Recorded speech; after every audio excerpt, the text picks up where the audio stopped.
Ушундай иштер байке.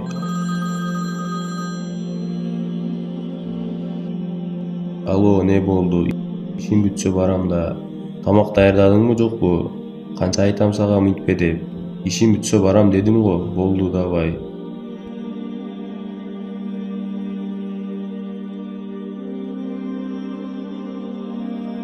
Бул эмне кылганың?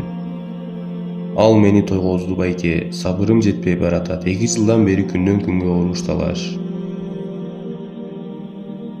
Аялың менен да ушинтип сүйлөшөсүңбү?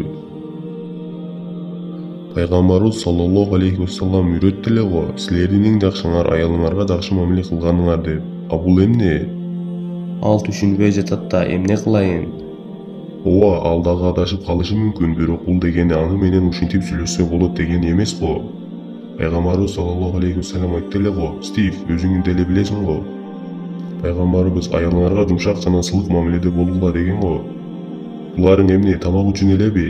Пайгамбарыбыз эмне берсе да эч качан айып тапкан эмес эле го. Стив, аял бул аманат. Бул Аллахтын берген баалуулугу, аманаты. Кимдир бирөөнүн кызы, кимдир бирөөнүн эжеси, карындашы. Сен дагы кызың же эжең менен бирөө ушинтип сүйлөшүүсүн каалайт белең. Сен мусулмансың, сен мындайга жол бербе.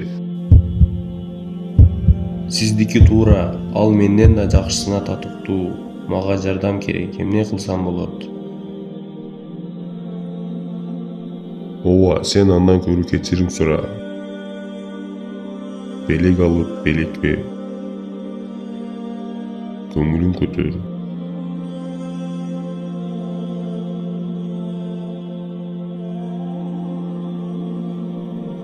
Ооба, сөзсүз өзгөрүшүм керек.